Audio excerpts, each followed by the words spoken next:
about my bio and where I work, but I want to tell you a little bit about who I am. I have lived 90% of my life in public housing. I live in Cleveland. I'm not a tourist. I actually live here, which actually gives me some insights into these issues and why it's so important, because it impacts me personally.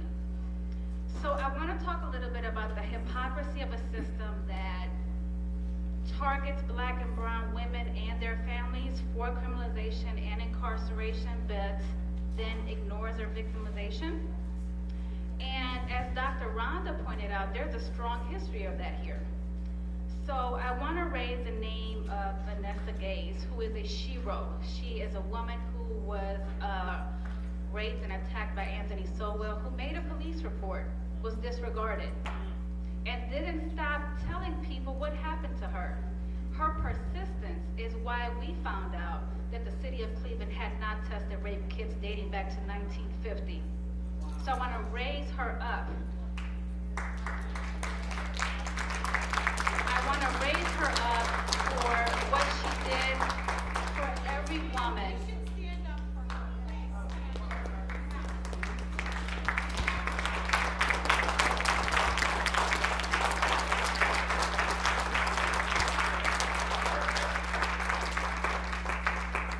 What Vanessa did is really striking to me, because the same police department who neglected to take her report did arrest her. So it speaks to targeting and neglect, right? She helped start this uncovering of untested rape kits all around the state of Ohio. It was because of her persistence that we know what has happened, right? So in terms of a constitutionally effective police department, I also want to talk a little bit about how that relates to women, to Black and brown women in particular, and budgeting for justice. Budgeting for justice. What does that mean? And the hypocrisy of not doing so. And of us allowing these systems that work for us to lie to us. How we have not done our job. Budgeting for justice. So a city that cannot pay for toilet paper and soap for our children's schools did find the money for metal detectors for our children's schools. Budgeting for justice.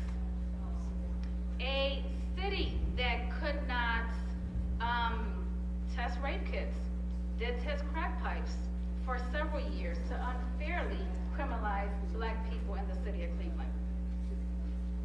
Budgeting for justice. But that's our fault. We cannot allow these systems to continue to victimize us, to victimize our children, to victimize our partners and our family members. I live in Cleveland. Last summer, my home was broken into. I went to the police station to file a police report. While I was sitting there, a 17-year-old girl was giving an officer her report. She had been sexually assaulted. She was taken in a vehicle by someone that she knew, handcuffed, taken to a hotel and handcuffed and raped. The person who assaulted her gave her a new name. I know this because I heard her entire story, because she was being victimized in my presence, because she was being forced to give her report in the lobby of the police station. Now this took place after the Sowell murders. This took place after we knew the rape kits had not been tested dating back to 1950. This took place after the women who were held by Ariel Castro were released, were freed. So for this city that's had such a terrible history, to still allow the ongoing victimization of women was shocking to me. I got up, I told the officer she would feel much more comfortable talking with a female officer, or if you gave her the slightest bit of dignity and interviewed her behind closed doors. The little girl turned to me and said, "Thank you." But I still left out of there feeling awful, because that shouldn't happen to her. She could have been me.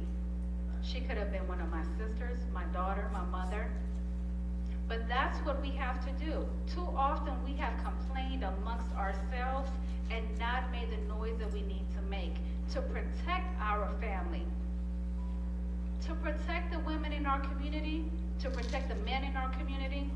See, we have bought into this whole idea that we are criminals. We accept and justify and make excuses for our criminalization. This is one of the top incarcerating states in the United States of America, the #1 incarcerator of people in the entire world. We are the 4th largest incarcerator of women in the country. The city of Cleveland is the #1 felon-producing city in the state of Ohio.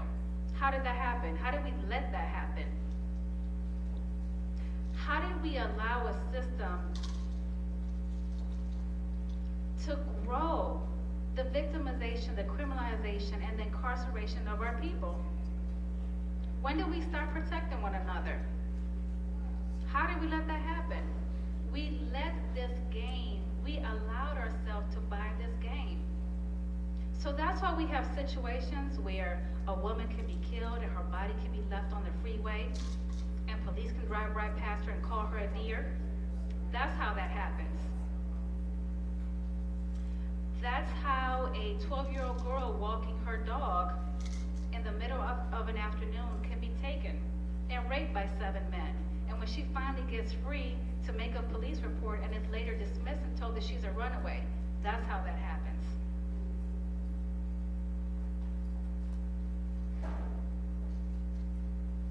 We have othered our own.